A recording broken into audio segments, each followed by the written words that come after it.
Speech से start करना है तो सबसे पहले जो है हम आज नाउन के बारे में पढ़ेंगे। नाउन से आप लोग पहले ही फेमिलियर हैं स्टार्टिंग से, मतलब आप अर्ली क्लासेस से पढ़ते आ रहे हैं नाउन के बारे में। तो हम जो आज अभी डिस्कस करेंगे, मैं आपको नाउन की टाइप्स पढ़ाऊँगी और साथ हम इसके करेक्शन एरर्स को देखेंगे, क्योंकि पीपीएससी में ना ज़्यादा एग्ज़ाम्स में एरर्स दी होती हैं नाउन की। ठीक है, इनकरेक्ट सेंटेंस होता है, आपने उसको करेक्ट करना होता है। मतलब नीचे आपको ऑप्शंस होता है, उसमें से आपने करेक्ट को चूज़ करना होता है। तो सबसे पहले देख लेते हैं कि नाउन होता क्या है। नाउन को जो है ना, उर्दू में आपको पता है कि नाउन को उर्दू में क्या कहते हैं, इसम कहते हैं। ठीक है, ये सबको ही पता है कि नाउन को उर्दू में इसम कहते हैं। तो नाउन क्या है? The name of person, place और थिंग। किसी भी शख्स, जगह या चीज़ के नाम को हम नाउन कहते हैं। या आप शुरू से डेफिनेशन पढ़ते आ रहे हैं कि किसी भी शख्स, चीज़ या जगह के नाम को हम क्या कहते हैं? नाउन कहते हैं। फॉर एग्ज़ाम्पल मोहम्मद किसी भी पर्सन का नेम है, ठीक है। चेयर किसी चीज़ का नाम है।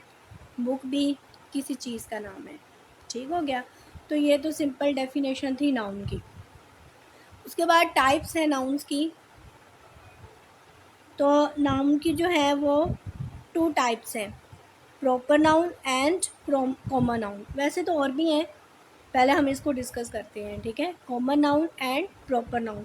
प्रॉपर नाउन को उर्दू में इसम मारफा भी कहते हैं। ठीक है, ये साथ साथ समझ लें कि आपके उर्दू के भी पार्ट्स ऑफ स्पीच हो रहे हैं। कॉमन नाउन को उर्दू में इसम नकरा कहते हैं। ठीक है, अब हम देख लेते हैं वन बाय वन के प्रॉपर नाउन क्या होता है और कॉमन नाउन क्या होता है। सबसे पहले हम प्रॉपर नाउन को देख लेते हैं। Name of unique person, place और थिंग। मतलब किसी भी ख़ास शख्स, जगह या चीज़ के नाम को हम क्या कहते हैं? प्रॉपर नाउन कहते हैं। फॉर एग्ज़ाम्पल आपके पास कुरान है, तो ये किसी ख़ास बुक का नेम है ना, कुरान। अब बाकी बुक्स का नेम तो कुरान नहीं हो सकता, कुरान एक ही है। ठीक है, तो ये मतलब ख़ास एक कह लें कि नाम है, तो इसको ये क्या होगा, हमारे पास प्रॉपर नाउन होगा। इसके अलावा दास कैपिटल, ठीक है, ये भी आपके पास मतलब बिल्कुल स्पेसिफिक नेम है। कायदे आज़म, अब ये ओनली कायदे आज़म का ही नेम है। ठीक है, तो ये उसका अपना नेम है। जैसे हम कह लेते हैं कि किसी को अली, ठीक है, अब ये उसी का ही नेम है।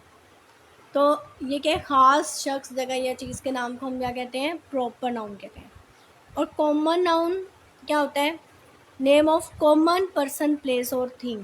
मतलब जो आम शख्स, जगह या चीज़ के नाम को हम क्या कहते हैं? इसम नकरा कहते हैं। For example boy. अब बॉय तो काफ़ी सारे हो सकते हैं ना, ठीक है, बॉय कोई एक यूनिक चीज़ नहीं है। इसी तरह रिवर्स, ये भी काफ़ी सारे हैं। बुक, ये भी मतलब काफ़ी सारी बुक्स हैं। लेकिन अगर कोई बुक का स्पेसिफिक नेम हो जाएगा, जैसे कि ये इंग्लिश की बुक है, तो वो क्या हो जाएगा? वो प्रॉपर नाउन हो जाएगा।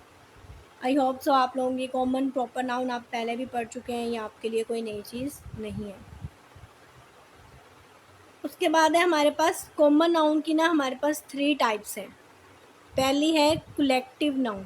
ठीक है, कलेक्टिव नाउन, कलेक्टिव के वर्ड से ही ज़ाहिर हो रहा है कि कलेक्शन।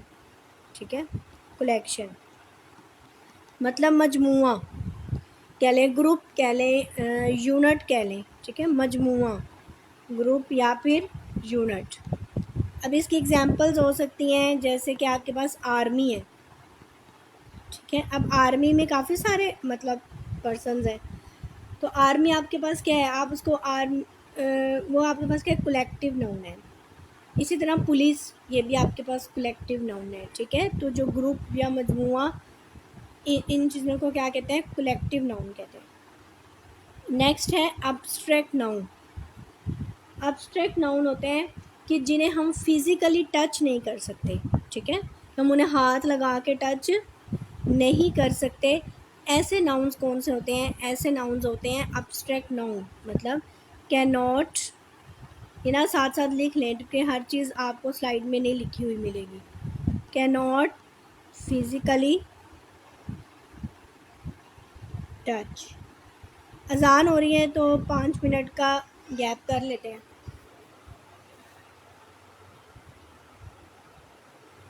इंशाल्लाह कल से हम जो है ना वो 7:40 पे क्लास स्टार्ट करेंगे, ताकि बिटवीन मतलब इशा से पहले पहले हो जाए।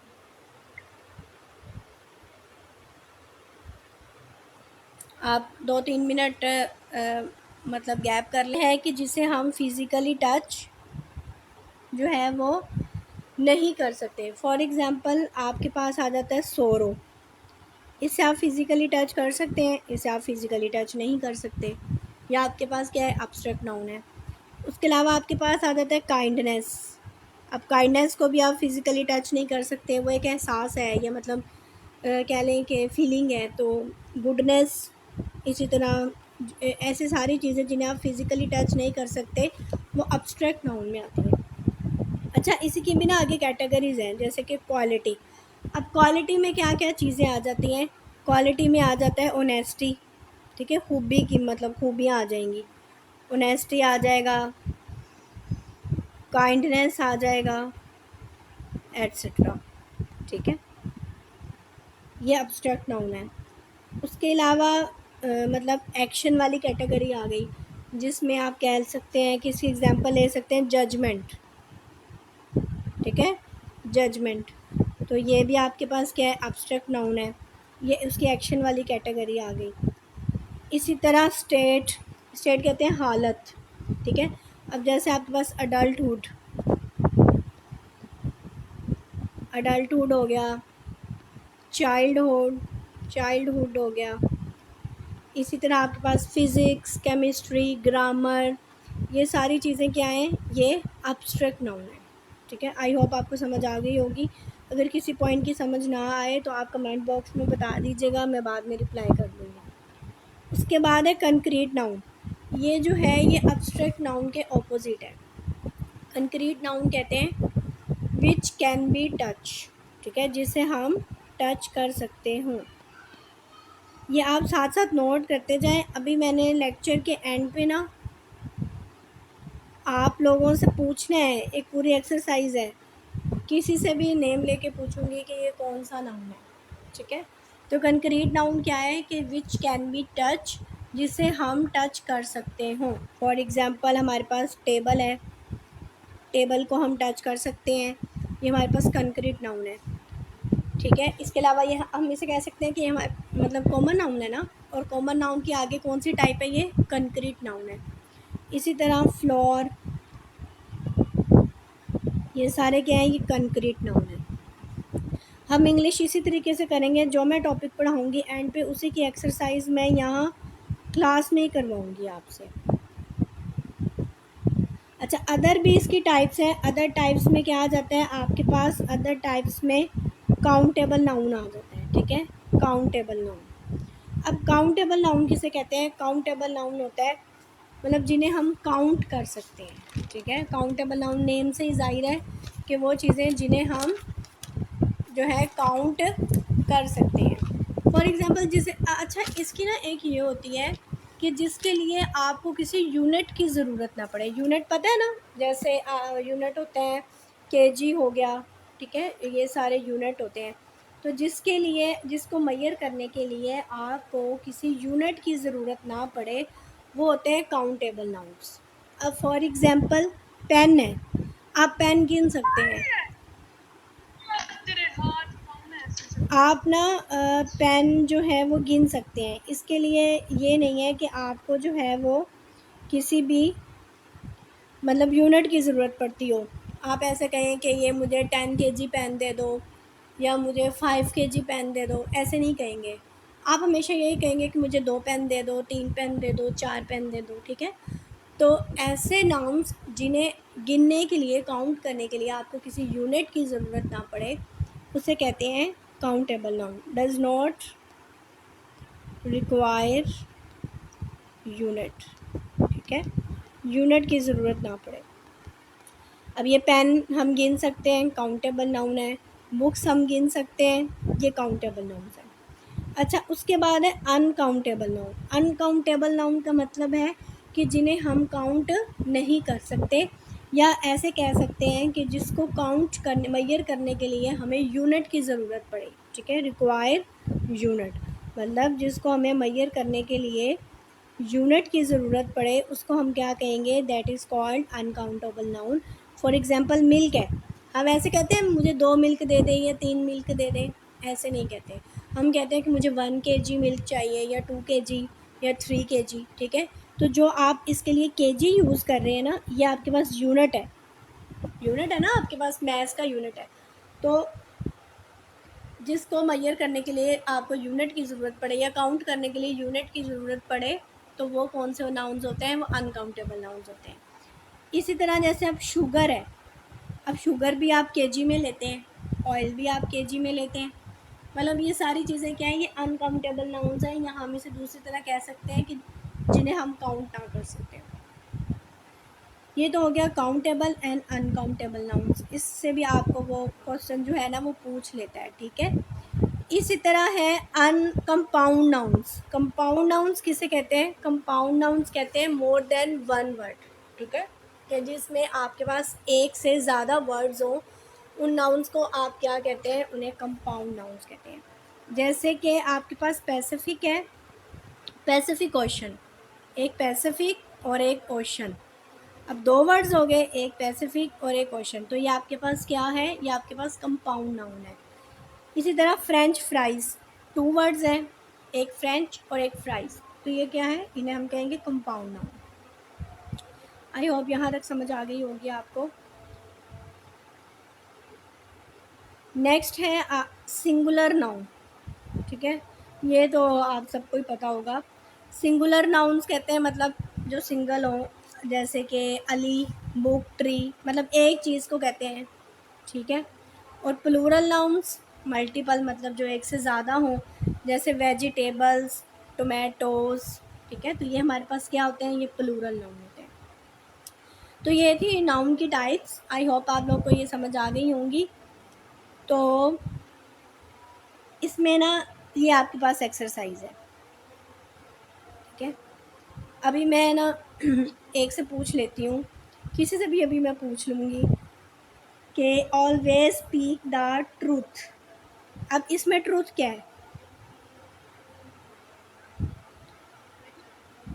Abstract noun. जी एब्स्ट्रैक्ट नाउन है, ठीक है। अब ठीक हो गया, चैट बॉक्स में बता दें तभी पता चल जाएगा।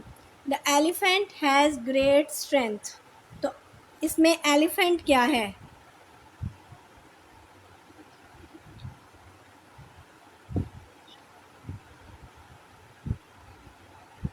एलिफेंट क्या है इसके अंदर, कॉमन नाउन, ठीक है, ये कॉमन नाउन है, ठीक है। एलिफेंट क्या है, कॉमन नाउन है। इसके अलावा स्ट्रेंथ, अब ये है the elephant has great strength, अब इसमें स्ट्रेंथ क्या है, व्हाट इज स्ट्रेंथ, स्ट्रेंथ कौन सा नाउन होगा, एब्स्ट्रैक्ट नाउन मैम। जी एब्स्ट्रैक्ट नाउन, ठीक हो गया। उसके बाद है wisdom is better than strength. अब इसमें जो विजडम है ये क्या है हमारे पास,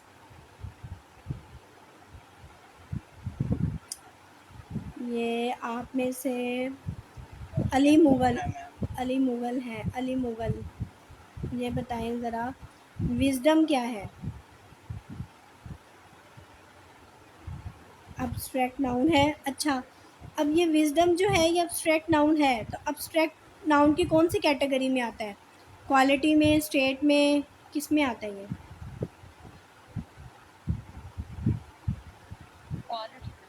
क्वालिटी में, ठीक हो गया।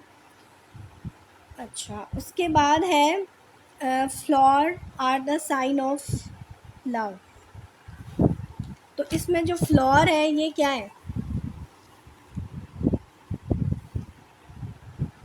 Ma'am collective noun.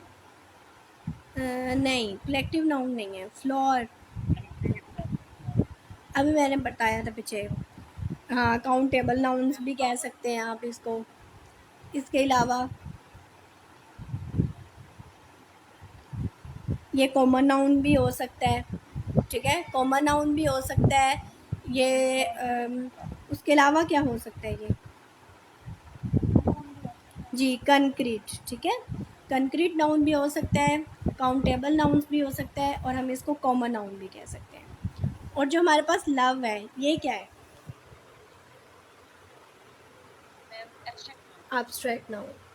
ठीक हो गया। नेक्स्ट है the crowd was very big. अब इसमें ये जो क्राउड है, ये क्या है? Collective noun. Ma'am collective noun. Crowd, जी कलेक्टिव नाउन है। ठीक है, क्राउड क्या है आपके पास? Collective noun. ठीक है, आई होप आपको समझ आ गई होगी नाउन की टाइप्स की। ठीक है, हम रोज़ इसी तरीके से ना, मैं आपसे लास्ट में एक्सरसाइज अगर क्लास में नहीं हो सकेगी तो मैं ग्रुप में लाजमी सेंड किया करूँगी। ठीक है, क्योंकि जब आप एक्सरसाइज सॉल्व करते हैं ना, तो फिर आपकी प्रैक्टिस होती है।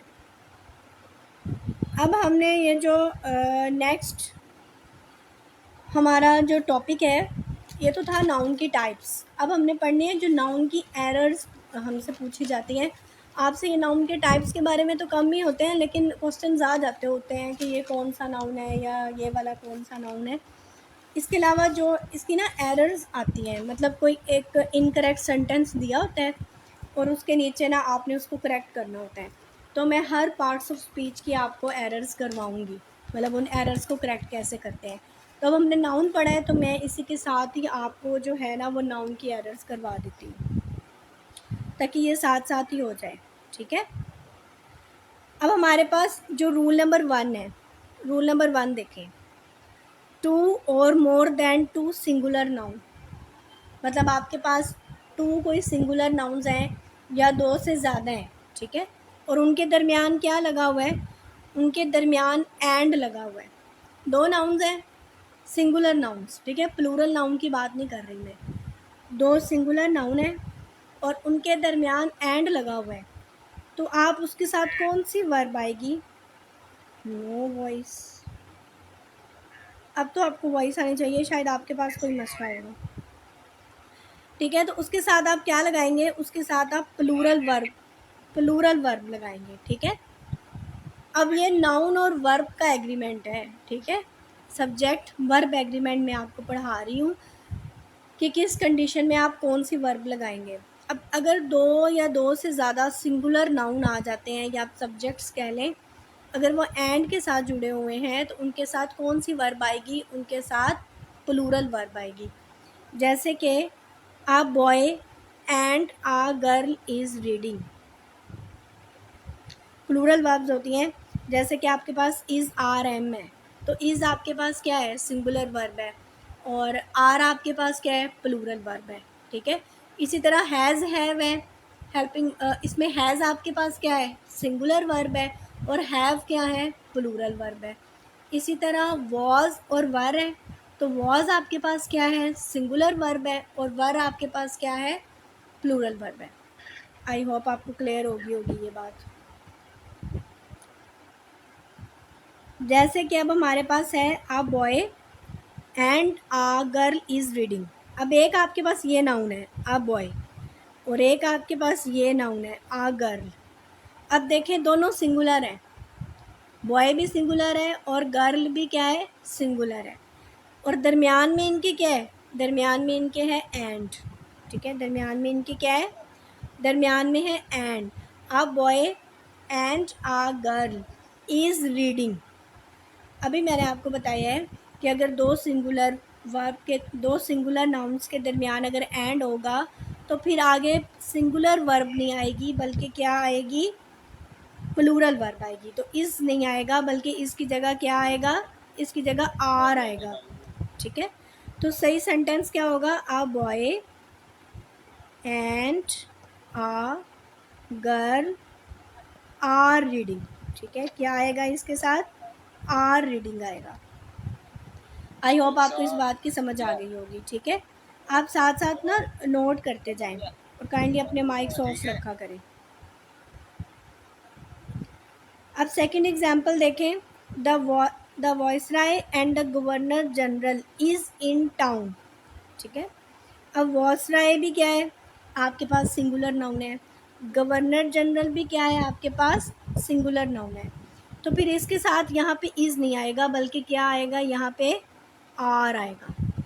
ये जो राइट सेंटेंस होगा ना, ये होगा आपके पास the viceroy and the governor general are in the town. ठीक है, ये आपके पास। तो आपने रूल नंबर 1 याद रखना है कि अगर आपके पास 2 सिंगुलर नाउन है और वो एंड के ज़रिए जुड़े हुए हैं तो उसके साथ हमेशा प्लूरल वर्ब आएगी, उसके साथ सिंगुलर वर्ब नहीं आएगी। आई होप इस बात की आपको समझ आ गई होगी। अच्छा, उसके बाद रूल नंबर 2 देखते हैं। तो जो आपके पास रूल नंबर 2 है ना, कि अगर आपके पास 2 पर्सन्स हैं, अब 2 पर्सन्स की बात हो रही है, या आप कह लें कि 2 सिंगुलर नाउन है और वो किसके साथ जुड़े हुए हैं, एंड के ज़रिए जुड़े हुए हैं, लेकिन वो क्या कर रहे हैं, वो एक ही चीज़ की तरफ इशारा कर रहे हैं, रेफ़र टू वन थिंग, मतलब एक ही चीज़ की तरफ इशारा कर रहे हैं, तो फिर सिंगुलर वर्ब लगेगी, फिर हम प्लूरल वर्ब नहीं लगाएंगे। For example the poet and philosopher, poet और फिलोसफर दोनों ही नाउन है, एक ही शख्स की बात हो रही है ना, पोइट भी और फिलोसफर भी एक ही शख्स की बात हो रही है। ये देखें, the poet and the philosopher are dead. अब एक है द पोइट और एक है द फिलोसफर। अब दरमियान में क्या है, एंड, और दोनों सिंगुलर हैं और एक ही पर्सन की बात हो रही है, पोइट और फिलोसफर, तो आगे आर नहीं आएगा बल्कि क्या आएगा, इज़ आएगा।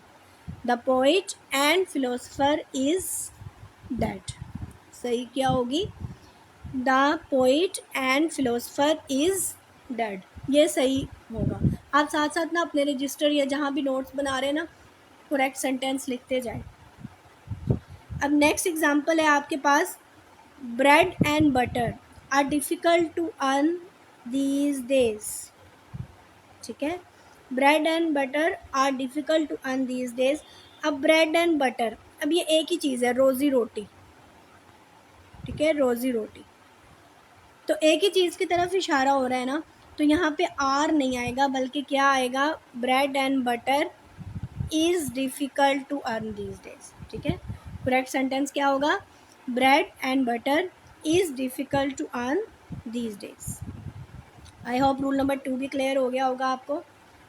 नेक्स्ट हम रूल नंबर 3 को डिस्कस करते हैं। अगर आपके पास वर्ड्स आ जाए, कौन कौन से वर्ड्स हों, ईच, एवरी, आइदर, कौन कौन से हों, ईच, एवरी, आइदर, नाइदर, और इसके साथ एक और लिख लें, अगर नन भी आ जाए, नन, और आ जाए आपके पास मैनी आ, नन और मैनी आ, तो इसके साथ, इन वर्ड्स के साथ आप क्या लगाते हैं, आप हमेशा सिंगुलर वर्ब लगाते हैं। ठीक है, कि अगर आपके पास ईच, एवरी, आइदर, नाइदर आ जाए तो उसके साथ हमेशा आप कौन सी वर्ब लगाते हैं, उसके साथ आप हमेशा सिंगुलर वर्ब लगाते हैं। ठीक हो गया। अगर जूम मीटिंग बंद हो जाए ना, क्योंकि आपको पता है इसका टाइम लिमिटेड टाइम है, तो आप दोबारा से ज्वाइन कर लीजिएगा। जैसे कि आपके पास एग्ज़ाम्पल है, each of them were guilty. अब यहाँ पे ईच आ गया तो यहाँ पे वर्ब नहीं लगेगा। ठीक है, ये क्या होगा, ये इनकरेक्ट होगा। क्या राइट सेंटेंस क्या होगा, each of them was guilty. ठीक है, वॉज वर्ब में जो वॉज है ना, वो सिंगुलर वर्ब है और वर्ब प्लूरल वर्ब है। मैंने आपको बताया कि अगर each, every, either, neither, none और मैनी यहाँ आ जाए तो हम कौन सी वर्ब लगाते हैं, हम सिंगुलर वर्ब लगाते हैं। ठीक है, तो क्या हो जाएगा, each of them was guilty होगा करेक्ट सेंटेंस। ठीक हो गया। अब इसी तरह जो नेक्स्ट है, every one of boy have stolen book. अब एवरी वन आ गया तो इसके साथ भी हम क्या लगाएंगे, इसके साथ भी हम सिंगुलर वर्ब लगाएंगे। अब every one of boy have stolen book, अब हैव नहीं लगेगा बल्कि इसकी जगह क्या लगेगा, इसकी जगह हैज़ लगेगा। Every one of boy has stolen book. ठीक हो गया। आई होप सो यहाँ तक क्लियर हो गया होगा आपको। नेक्स्ट रूल नंबर 4 है कि अगर आपके पास आ जाए आइदर और आ जाए या नाइदर नोर आ जाए। ठीक है, अगर आइदर और आ जाए और नाइदर और आ जाए तो उसके लिए दो कंडीशंस हैं। अगर तो सिंगुलर होंगे, इफ़ देर इज़ अगर सिंगुलर नाउन होंगे तो वर्ब भी कौन सी आएगी, सिंगुलर आएगी, ठीक है। अगर सिंगुलर नाउन होंगे तो वर्ब भी कौन सी आएगी, सिंगुलर आएगी। लेकिन अगर if there is one singular, अगर एक सिंगुलर हो and the other one is plural और दूसरा क्या हो, प्लूरल वर्ब हो, तो जो देन ये यहाँ पे ये नहीं आएगा, ठीक है। तो हम किसके मुताबिक लगाएंगे, हम नियरेस्ट वन के मुताबिक लगाएंगे, कि मतलब जो करीब होगी ना हम उसके अकॉर्डिंग लगाएंगे। फॉर एग्ज़ाम्पल अभी मैं आपको एग्ज़ाम्पल समझाऊंगी ना, फिर आपको समझ आएगी। जैसे कि आपके पास है यहाँ पे either he or his brother have stolen the book. अब देखिए वो मैं अभी पहली कंडीशन आपको बताती हूँ। अब ही भी क्या है, सिंगुलर है, ठीक हो गया। और हिज ब्रदर ये भी क्या है, ये भी सिंगुलर है, ठीक हो गया। तो इनके साथ वर्ब भी कौन सी आएगी, सिंगुलर आएगी, ठीक हो गया। आइदर और के साथ अगर दोनों सिंगुलर नाउन है तो यहाँ पे फिर हैव नहीं लगेगा, बल्कि यहाँ पे फिर क्या लगेगा, has. Either he or his brother has stolen the book, ठीक हो गया। अब नेक्स्ट एग्जांपल हम देखते हैं, जो अभी हमने नेक्स्ट बात की थी कि अगर एक सिंगुलर होगा और दूसरा प्लूरल, तो जो फिर नियरेस्ट वन होगा ना, जो सबसे नज़दीक होगा उसके अकॉर्डिंग लगाएंगे। अच्छा, उसके लिए neither she NOR her daughter, एक दफ़ा ये भी देख लेते हैं। ये शी भी सिंगुलर है, डॉटर भी सिंगुलर है, तो जो सेकंड वाला है ये आपके पास करेक्ट है। Neither she NOR her daughter is best teacher, ठीक है। तो ये आपके पास क्या है, ये करेक्ट सेंटेंस है। अब जो मैंने आपको वो बताया है ना कि अगर एक सिंगुलर होगा और एक प्लूरल, उसका हम देख लेते हैं एक एग्जांपल। अगर आपके पास ये है neither she nor we is angry. अब देखें शी आपके पास क्या है, सिंगुलर नाउन है, वी आपके पास क्या है, प्लूरल नाउन है, हम, ठीक है। अब एक आपके पास सिंगुलर आ गया और एक आपके पास क्या आ गया, प्लूरल आ गया। तो अब जो नज़दीक है ना, जो कि वर्ब के नज़दीक है, हम उसके मुताबिक लगाएंगे। तो वर्ब के नज़दीक क्या है, वर्ब के नज़दीक क्या है, वी है, तो वी क्या है, प्लूरल नाउन है, तो फिर यहाँ पे इज़ नहीं आएगा, बल्कि यहाँ पे क्या आएगा, यहाँ पे आर आएगा। करेक्ट सेंटेंस होगा neither she nor we are angry, ठीक हो गया। अच्छा, इस टॉपिक पे ना मेरा एक वाइट बोर्ड पे एक लेक्चर भी रिकॉर्ड किया हुआ पड़ा है, अभी मैंने रिसेंटली रिकॉर्ड किया था, तो आप वो भी यूट्यूब चैनल पे देख सकते हैं, उससे आपको और भी क्लियर समझ आ जाएगी, ठीक है। फिर अगला रूल है कि अगर टू नाउन्स हैं मतलब टू नाउन्स हैं और वो किसके साथ जुड़े हुए हैं, वो एज वेल एज के साथ जुड़े हुए हैं, ठीक है। दो नाउन्स हैं और वो किसके साथ जुड़े हुए हैं, एज वेल एज, तो जो वर्ब है ना वो हम पहले नाउन के मुताबिक लगाएंगे, ठीक है। तो वर्ब किसके अकॉर्डिंग लगेगा, पहले नाउन के मुताबिक लगेगा। जैसे है the principal with all the teachers has gone out for a walk, तो ये हम कैसे करेंगे, the principal with all the teachers has gone out for walk। तो प्रिंसिपल भी आपके पास क्या है, प्रिंसिपल भी आपके पास क्या है, सिंगुलर नाउन है, ठीक है। और टीचर्स आपके पास क्या है, ये भी नाउन है, तो हैव नहीं लगेगा इसके साथ, ये क्या है, प्लूरल नाउन है। टीचर्स आपके पास क्या है, प्लूरल नाउन है, और प्रिंसिपल आपके पास सिंगुलर नाउन है। तो अभी मैंने बताया है कि पहले के मुताबिक लगेगा, जी फर्स्ट ऑलरेडी करेक्ट है, हैज़ गोन आउट वॉक। अगर यहाँ पे हैव होता ना, हैव, तो फिर वो गलत होता, ठीक है, क्योंकि मैंने अभी आपको बताया है कि अगर टू एक सिंगुलर हो और एक प्लूरल हो तो हम पहले के मुताबिक लगाते हैं। तो यहाँ पे हमारे पास पहला प्रिंसिपल क्या है, सिंगुलर है, तो हम यहाँ पे हैज़, ठीक है, यहाँ पे हैव, हम अगर हैव होता तो वो गलत होता। अच्छा, इस सेकंड देखिए,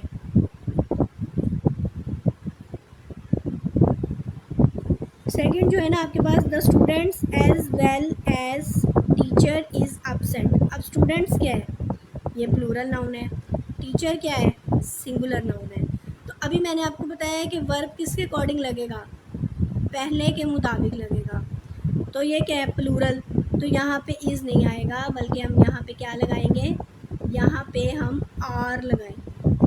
ठीक है, the students as well as teacher are absent, पहले के अकॉर्डिंग लगेगा।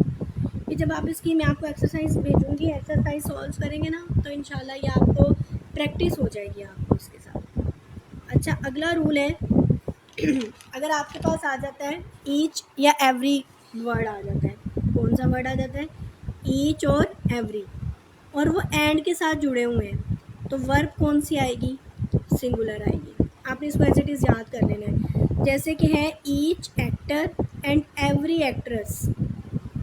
अब ईच और एवरी आ गया, जुड़े किसके साथ हुए हैं, एंड के जरिए, तो फिर यहाँ पे हम आर नहीं लगाएंगे, बल्कि आर की जगह क्या लगेगा, इज़ लगेगा। ठीक है, each actor and every actress is popular.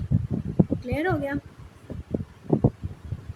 Next rule है कि अगर आपके पास आ जाता है द नंबर या आ नंबर, तो उसके साथ भी आप कौन सी वर्ब लगाएंगे, उसके साथ आप सिंगुलर वर्ब लगाएंगे।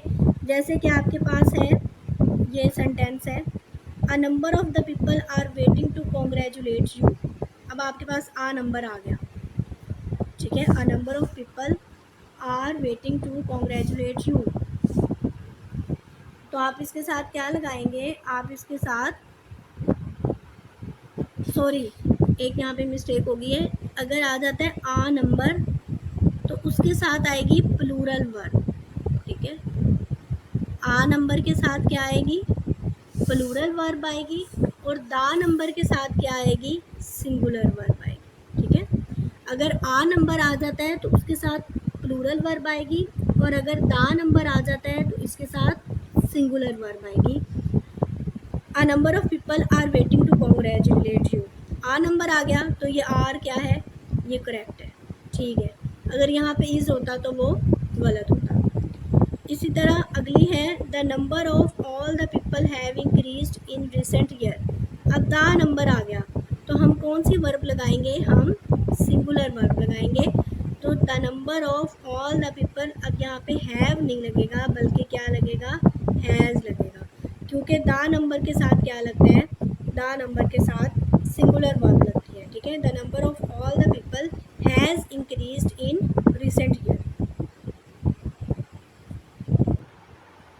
अच्छा, हम यहाँ से पढ़ रहे थे कि सम नाउन्स क्या होते हैं, प्लूरल होते हैं, लेकिन हम उनके साथ क्या यूज़ करते हैं, क्योंकि हमने पढ़ा है कि अगर सिंगुलर नाउन होगा तो फिर सिंगुलर वर्ब आएगी। ठीक है, यही पढ़ा है ना, कि अगर सिंगुलर नाउन होगा तो उसके साथ सिंगुलर वर्ब आएगी, और अगर प्लूरल नाउन होगा तो प्लूरल वर्ब आएगी। लेकिन कुछ ऐसे नाउन होते हैं जिनके साथ वर्ब क्या आती है, सिंगुलर आती है।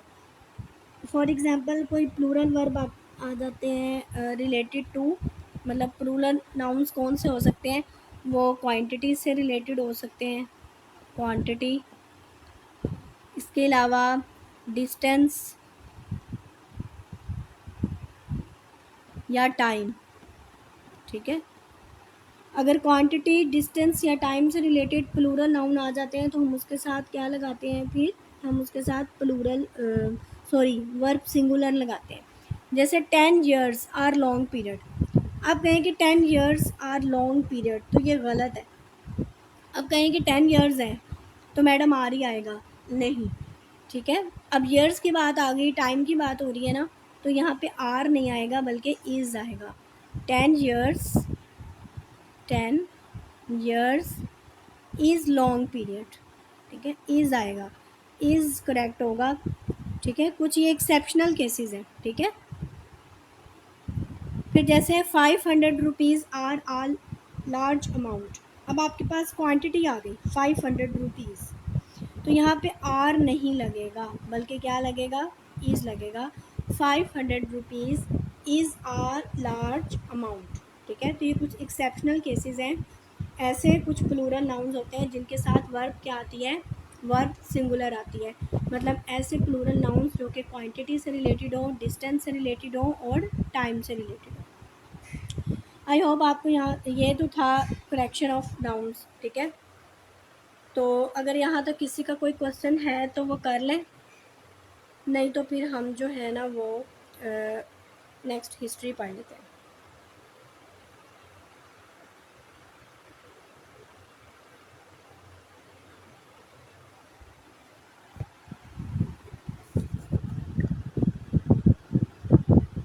किसी का कोई क्वेश्चन है तो कर लें। मैम मेरा क्वेश्चन है कि इधर और इधर अगर ड्यूरिंग द सेंटेंस मतलब बिटवीन में आ जाए तो नाउ यूज दिस रूल और नॉट। मुझे आपकी ना आवाज़ क्लियर नहीं आ रही। आप या तो मुझे चैट बॉक्स में कर दें या दोबारा बताइएगा। आवाज़ आपकी ना क्लियर नहीं आ रही है, दोबारा बताएं।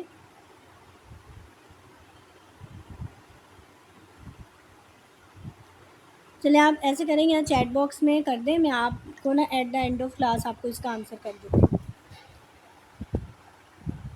बनु उमैया के दौर में आया था ये 1661 में, सॉरी 661 से 750 तक बनु उमैया का दौर हुकूमत है। 661 से लेकर 750 तक किसका दौर है? ये बनु उमैया का दौर है, ये आपने याद रखना है, ठीक है। और इनकी जो टेन्योर था ना, उसके दौरान जो कैपिटल रहा था ना वो दमस्कस था, मतलब दमश्क था। आपको पता है कि दुनिया का जो ओल्ड कैपिटल है ना वो दमश्क है, दुनिया का सबसे ओल्ड कैपिटल दमश्क है। तो मोहम्मद बिन कासिम बनु उमैया के दौर में आया था, ये चीज़ आपने याद रखनी है, इसमें क्वेश्चन आ जाता है। और इसके अलावा जो इसका फाउंडर था वो कौन था? बनु उमैया का जो जिसने बुनियाद रखी थी वो कौन था? हज़रत अमीर माविया, ठीक है। हज़रत अमीर माविया ने इसकी बुनियाद रखी थी। फिर अमीर माविया के बाद फिर यज़ीद आता है, ठीक है। यज़ीद के बाद फिर मरवान आता है। फिर आगे ना मरवान के दो बेटे होते हैं, कौन कौन से? अब्दुल मलिक और अब्दुल अज़ीज़। याद रखना है आपने कि मरवान के दो बेटे होते हैं, अब एक अब्दुल मलिक और एक अब्दुल अज़ीज़। जो वॉइस ठीक नहीं आ रही आपको, काइंडली आप अपना कनेक्शन चेक करें, क्योंकि अगर किसी और के साथ भी प्रॉब्लम है तो बता दें। अच्छा, अब्दुल मलिक और अब्दुल अज़ीज़। आगे जो हमारे पास अब्दुल मलिक है ना, यहाँ पे आप ना अब्दुल मलिक कर लें, ये थोड़ी सी मिस्टेक हो गई है तो इसको मैं करेक्ट करके ग्रुप में करेक्ट करके सेंड कर दूँगी। यहाँ पे अब्दुल मलिक है, ठीक है। अब्दुल मलिक के जो थे ना वो 4 बेटे थे, और ये जो अब्दुल अज़ीज़ था इसका एक बेटा था उमर बिन अब्दुल अज़ीज़, ठीक है। इसका एक ही बेटा था उमर बिन अब्दुल अज़ीज़, ठीक है। अब्दुल अज़ीज़ के जो थे अब्दुल मलिक के 4 बेटे थे और अब्दुल अज़ीज़ के क्या थे? एक बेटा था उमर बिन अब्दुल अज़ीज़। अब जो अब्दुल मलिक के 4 बेटे थे वो कौन कौन से थे? वलीद बिन अब्दुल मलिक, सलमान बिन अब्दुल मलिक, यज़ीद बिन अब्दुल मलिक और हशाम बिन अब्दुल मलिक, ये 4 हैं।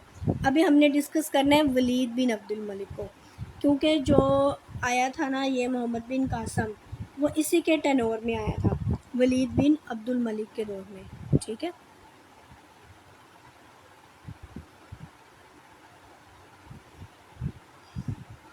अच्छा, बैटल ऑफ ज़ोब हुई थी 750। अभी मैंने आपको बताया था कि जो बनु उमैया का जो टेन्योर था वो 661 से 750 तक था। तो 750 में ना बैटल ऑफ ज़ोब होती है, ये आपसे पूछ लिया जाता है कि बैटल ऑफ ज़ोब कब हुई थी, तो वो 750 AD में हुई थी। इसमें वो क्या करते हैं, इसमें ना बनु अब्बास जो हैं वो बनु उमैया से हुकूमत छीन लेते हैं। हम अभी बनु अब्बास की डायनेस्टी भी करेंगे, इसका टेन्योर भी करेंगे, लेकिन वो मैं आपको इस्लामियत में पढ़ाऊँगी, ठीक है। अब हम वलीद बिन अब्दुल मलिक को डिस्कस कर लेते हैं। तो जो इसका टेन्योर है ना वो 705 से लेकर 715 AD है। इसके ना कुछ जर्नेल थे, जिसमें पहला था हजाज बिन यूसुफ, बेहतरीन जनरल थे। दूसरा मोहम्मद बिन कासिम, तीसरा मूसा बिन नुज़ैर, चौथा तारिक बिन ज़ियाद और पांचवा कुतैबा बिन मुस्लिम।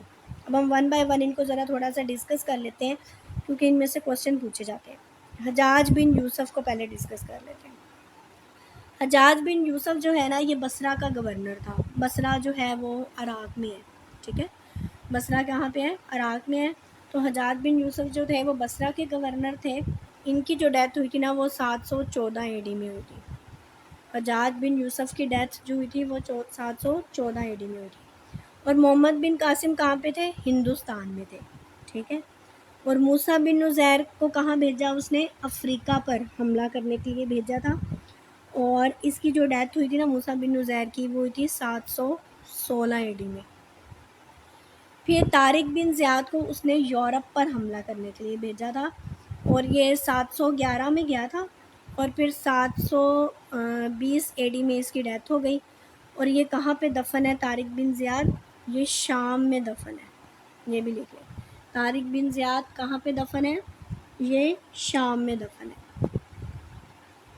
उसके बाद है कुतैबा बिन मुस्लिम। इसको भेजा था इसने सेंट्रल एशिया से, मतलब ये जो काज़ाकिस्तान और उज़्बेकिस्तान वगैरह ना, ये सेंट्रल एशिया में आते हैं ना, तो इसने यहाँ से रशिया तक जाना था, ठीक है। अगेन मैं बता देती हूँ कि वलीद बिन अब्दुल मलिक के कुछ बेहतरीन जर्नेल थे, जिसमें पहला था हजाज बिन यूसुफ, दूसरा मोहम्मद बिन कासिम, तीसरा मूसा बिन नुज़ैर, चौथा तारिक बिन ज़ियाद और पांचवा कुतैबा बिन मुस्लिम। हमने पढ़ा कि हजाज बिन यूसुफ को उसने कहाँ पे भेजा? बसरा में था। मोहम्मद बिन कासिम हिंदुस्तान की तरफ भेजा था। मूसा बिन नुज़ैर को उसने अफ्रीका पर हमला करने के लिए भेजा था। तारिक बिन ज़ियाद को यूरोप की तरफ भेजा था। और जो कुतैबा बिन मुस्लिम था ना, उसने सेंट्रल एशिया से रशिया तक जाना था। और इसका जो कत्ल हुआ वो कब हुआ था? 715 एडी में इसका कत्ल हुआ था। और ये कहाँ पे दफन है? ये फ़रगाना में दफन है, ठीक है। फ़रगाना में दफन है और 715 एडी में इसका कत्ल हुआ था। अच्छा, अब हम ज़रा मोहम्मद बिन कासिम को देख लेते हैं। तो जो मोहम्मद बिन कासिम का ये जो मोहम्मद बिन कासिम थे ना, ये हजाज बिन यूसुफ के भतीजे भी थे और दामाद भी था, ठीक है। हजाज बिन यूसुफ का ये भतीजा भी था और दामाद भी था। और इसका किस कबीले से ताल्लुक़ था? इसका सक्फ़ी कबीले से ताल्लुक़ था। ये क्वेश्चन आ जाता है कि मोहम्मद बिन कासिम का ताल्लुक़ किस कबीले से था? तो मोहम्मद बिन कासिम का ताल्लुक़ सक्फ़ी कबीले से था, ठीक है। और इसका टाइटल क्या था? टाइटल इसका था अमादुद्दीन, ठीक है। इमादुद्दीन इसका क्या था? टाइटल था। और मोहम्मद बिन कासिम जो थे वो इसने हिंदुस्तान पर कब अटैक किया? 712 एडी में। ये हमेशा आता है कि पूछा जाता है क्वेश्चन कि मोहम्मद बिन कासिम ने हिंदुस्तान पर कब हमला किया? तो उसने 712 एडी में किया था। ये ना एक काफ़िला आ रहा था श्रीलंका से, ठीक है। दीबल के मकाम पर ना उसको लूट लिया जाता है। उसमें एक औरत थी नाहीद, ठीक है, नाहीद नामी औरत थी। उसने ना हजाज बिन यूसुफ को ख़त लिखा था। फिर मोहम्मद बिन कासिम ने जो था वो दीबल के मकाम पर जंग हुई थी। किसके साथ? वो भी मैं बताती हूँ कि जब मोहम्मद बिन कासिम ने हिंदुस्तान पर हमला किया था ना, तो उस वक्त वहाँ का जो राजा था ना, वो था राजा दाहिर। कौन सा राजा था? राजा दाहिर था।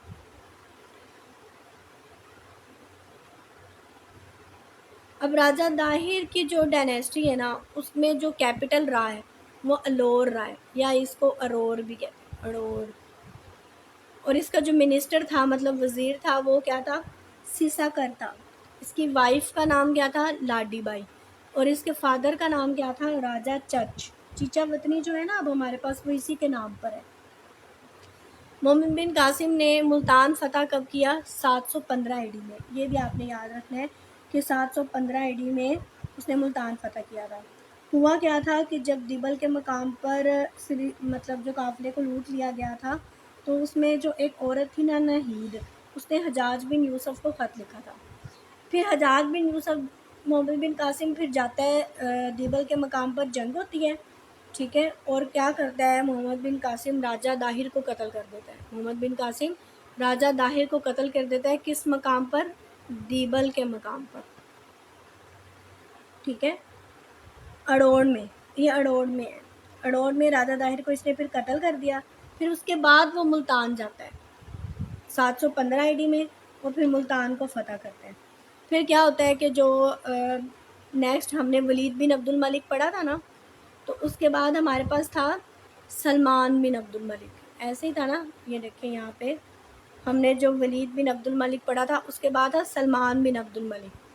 अब 715 AD में वलीद बिन अब्दुल मलिक तो मर गया, तो जो सलमान बिन अब्दुल मलिक क्या करता है, ये इसको वापस बुलाता है, ठीक है, और वापस बुलाकर इसको कैद कर देता है मोहम्मद बिन कासिम को, और वो फिर 715 में ही मर जाता है।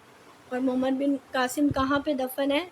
ये शाम में दफन है, ठीक है, ये आपने याद रखना है कि ये कहाँ पे दफन है, ये शाम में दफन है। तो ये तो था ऑल अबाउट मोहम्मद बिन कासिम।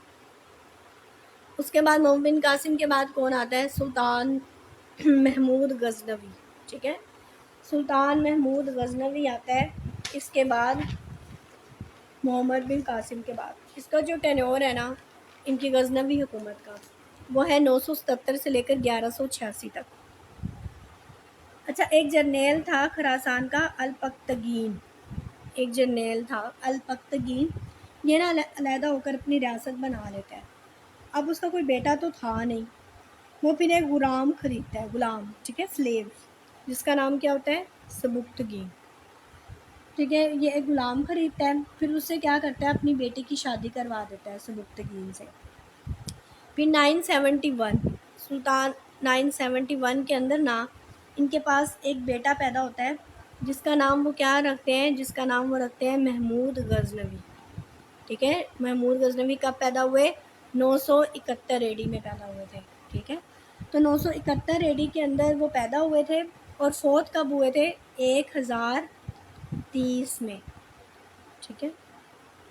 दोबारा लिख देती हूँ कि 971 होता है कि 997 AD के अंदर ना सबुक्तगीन जो है उसकी डेथ हो जाती है। उस वक्त जो हिंदू राजा था ना, वो कौन सा था? राजा जयपाल था, ठीक है। लाहौर से पेशावर तक ना सारा कुछ इसी के पास था। अब जब सबुक्तगीन की डेथ हो जाती है ना, तो उसके बाद हुकूमत में कौन आता है? उसके बाद हुकूमत में आता है इस्माइल खान गजनवी, इसी का बेटा होता है सबुक्तगीन का, इस्माइल खान गजनवी हुकूमत में आता है, ठीक है। फिर क्या होता है कि महमूद गजनवी उस वक्त जो है ना वो निशापुर में था, ठीक है। महमूद गजनवी जब इस्माइल खान गजनवी ने हुकूमत संभाली थी ना, तो उस वक्त जो महमूद गजनवी थे ना वो निशापुर में था। वापस आकर क्या किया, उसने अपने भाई पर हमला किया और उससे हुकूमत छीन ली। अब जो इंडिया पर वो पहला अटैक करता है ना, वो करते हैं 1001 AD में। ये मोस्ट रिपीटेड MCQs है कि महमूद गजनवी ने हिंदुस्तान पर पहला हमला कब किया था? तो पहला हमला उसने 1001 AD में किया था, ये याद रखना आपको। उसके बाद महमूद गजनवी और राजा जयपाल के दरमियान जंग होगी। कहाँ पे होगी? पेशावर के अंदर। उसमें यह होता है कि महमूद गजनवी जीत जाता है, और फिर राजा जयपाल को बंदी बना लिया जाता है और उस पर हैवी फ़ाइन लगाया जाता है। फिर जब वो आज़ाद होकर वापस आता है ना, तो लाहौर में एक बड़े दरख्त के नीचे अपने आप को आग जला लेता है, मतलब अपने आप को जला लेता है, और हुकूमत अपने बेटे किसको दे देता है? राजा जयपाल का बेटा था अनंतपाल। हुकूमत क्या करता है? अपने आप को तो आग लगा लेता है, और हुकूमत किसको दे देता है? अनंतपाल को दे देता है। उसके बाद 1006 में गजनवी मुल्तान पर हमला करता है, 1006 में, और लाहौर पे उसने कब हमला किया? 1021 में। जब 1021 में लाहौर पर हमला करता है ना, तो वहाँ का गवर्नर किसको बनाता है? लाहौर का गवर्नर अयाज को बनाता है। किसको बनाता है? अयाज को। ये साथ साथ आप लिखते जाएं। अब अयाज के बारे में क्वेश्चन आता है कि ये फर्स्ट मुस्लिम गवर्नर था लाहौर का। अगर आपसे क्वेश्चन आ जाए कि first Muslim governor of Lahore, तो वो कौन था? अयाज था। और इसको किसने बनाया था गवर्नर? इसको महमूद गजनवी ने गवर्नर बनाया था, ठीक है। अयाज क्या था? लाहौर का पहला मुस्लिम गवर्नर था, और इसको किसने गवर्नर बनाया था? इसको अयाज ने गवर्नर बनाया था। उसके बाद 17वां हमला, टोटल इसने हिंदुस्तान पर कितने हमले किए? 17 अटैक्स किए थे। और जो 17th अटैक किया था ना, वो इसने सोमनाथ पे किया था, सोमनाथ के मंदिर पे, जहाँ पे वो हिंदुओं का शिवाजी भी था, ठीक है। वहाँ से इसे फिर कोहिनूर का हीरा भी मिलता है। इसलिए इसके टाइटल्स हैं यमनुद्दौला, बुत शिकन और किडनैपर ऑफ स्कॉलर्स। ये सारे इसके क्या हैं? ये इसके टाइटल्स हैं। अब आपसे क्वेश्चन पूछ लिया जाता है कि जो 17th अटैक किया था ना महमूद गजनवी ने, तो वो कहाँ पे किया था? वो सोमनाथ पे किया था, ठीक है, ये याद रखना।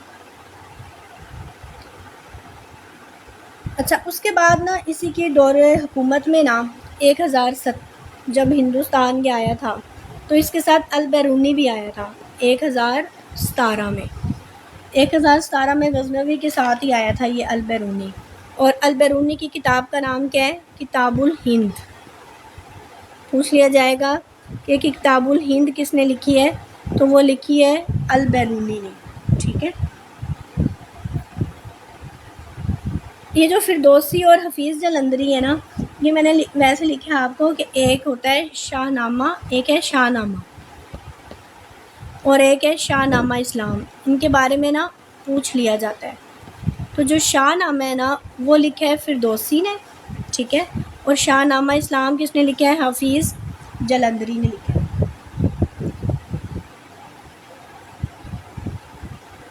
हज़रत दाता गंज बख्श जो अली हजवेरी है ना, इनके बारे में ना मैं आपसे कल डिस्कस करूँगी, ठीक है।